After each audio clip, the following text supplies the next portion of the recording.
What is up, guys? It feels like it's been a long time since I've talked to you guys. Hope you guys missed me. I definitely missed you.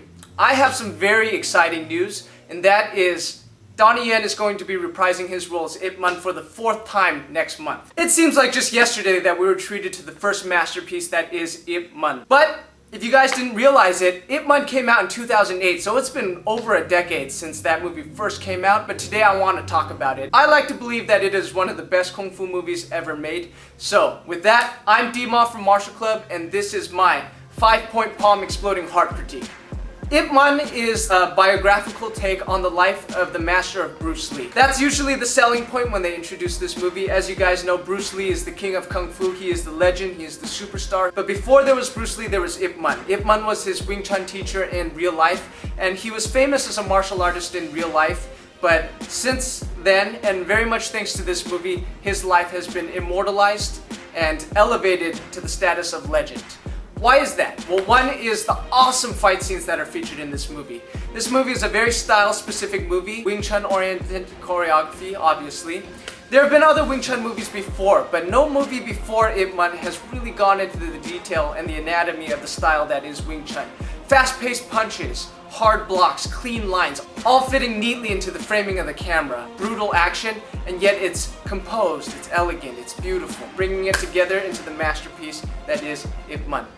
You have a wide variety of fight scenes in this movie. You have one-on-one fight scenes, you have 10-on-1 fight scenes, you have weapons fight scenes, you have good old-fashioned ass kickery. Another thing that you'll really enjoy about the action of this movie is that you see a wide variety of kung fu styles, a strong sense of Chinese kung fu culture.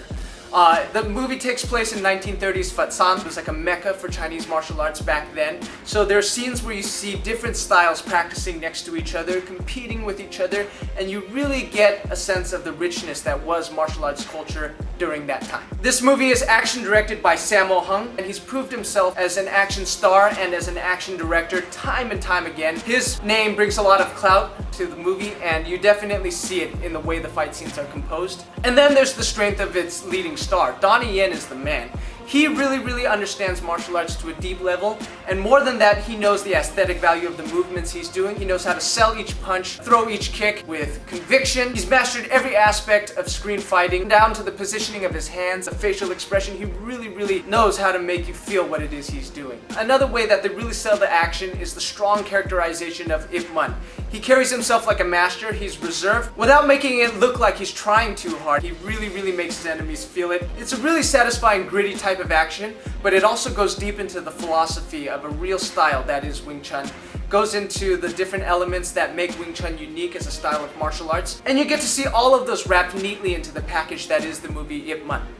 Now, another thing that sets apart Ip Man is the story. Ip Man takes place in 1930s Fatsan in China during the Sino-Japanese War. You get to see real-life, red-blooded characters put in situations where they don't necessarily know what to do. You get to feel things, you get to see people at their best, you get to see people at their worst. It really gives us an in-depth look at human nature, especially human nature during a real time in our history. There's a lot of character development in this movie. Ip Man starts off as a member of the high class. He's a rich guy, lives in a mansion. He doesn't really need to work.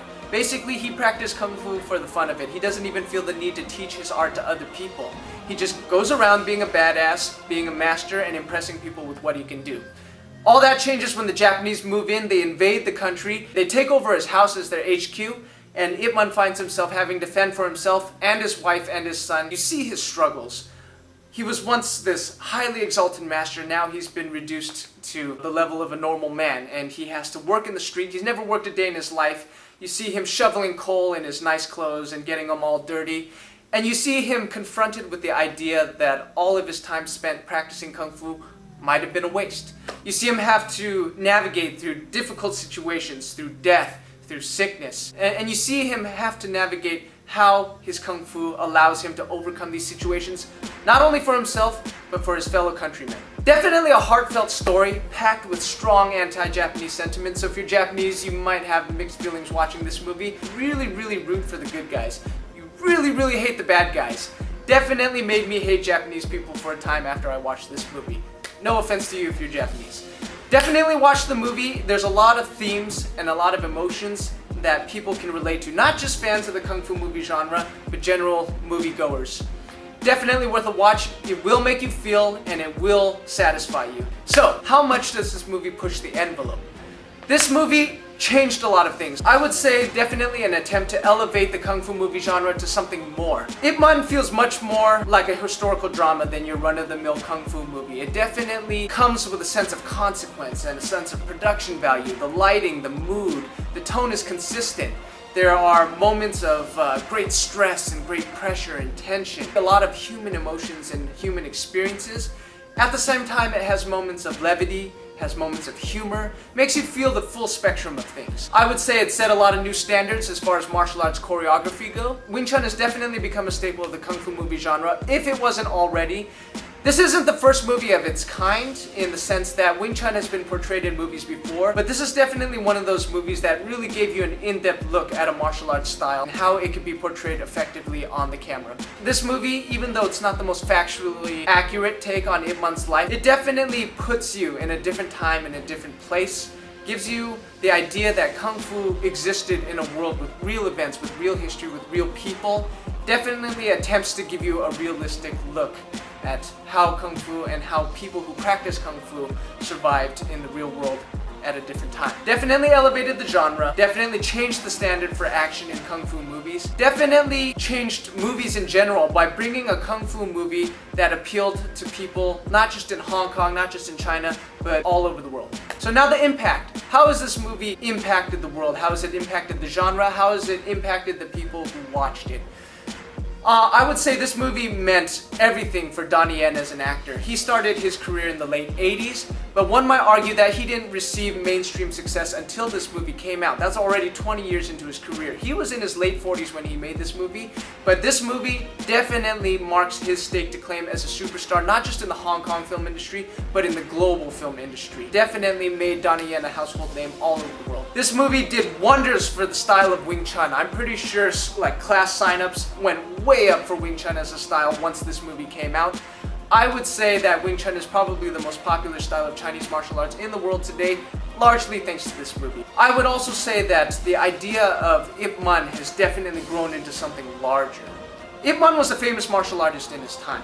You know, he trained a lot of students, his students did great things, and that elevated his status as a Kung Fu teacher. Take that to the time when Bruce Lee became a superstar. That made Ip Man even more famous. It definitely garnered a lot of respect for him from martial artists all over the world. But I think this movie definitely elevated Ip Man from the status of famous person to legend. He embodies Chinese culture, Chinese dignity, Chinese pride, in a time when Chinese people didn't have much. This was probably the lowest points in Chinese history.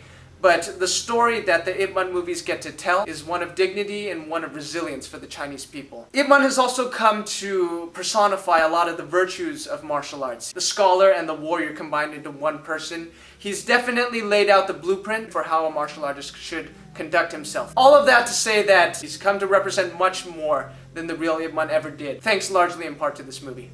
So last is the inspiration. What effect did this movie have on me? Obviously this is the most subjective, but I can say beyond the shadow of a doubt, Ip Man is one of the most influential movies that I've ever seen. I, like many of you watching this video, was itching to practice Wing Chun after I saw this movie. And luckily I got my chance. I was studying at UCI at the time, and it turns out one of the professors in the bio department taught Wing Chun. For a little over a year, I was learning Wing Chun from this professor. And I'm by no means an expert in the style, but it definitely taught me concepts and ideas about martial arts that allow me to learn to this day. Gave me ideas on how to keep an open mind when learning other styles, and for that I will forever be grateful. Now, I definitely have to talk about the impact that Ip Man the movie had for Martial Club. As you guys know, a couple years ago, I think it was 2015, we released a short film based on the Ip Man movies. This was our first organic viral video. This was the first video that we made ourselves that garnered over 1 million views.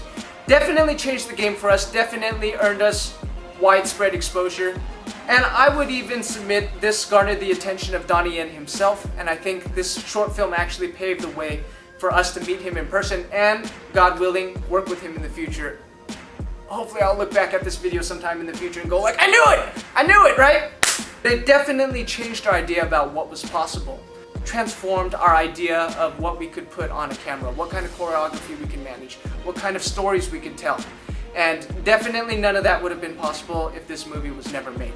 So those are my thoughts on Ip Man the movie. What do you guys think? Do you guys agree? Is Ip Man one of the greatest martial arts movie? Is it the best martial arts movie ever? Let me know in the comments below if you agree or not. If you don't, definitely suggest what may be the best kung fu movie. I want to hear your thoughts. If you like what you saw, be sure to give this video a like, subscribe to Martial Club on YouTube, like us on Facebook, follow all of us on Instagram, and with that, DMah, signing out.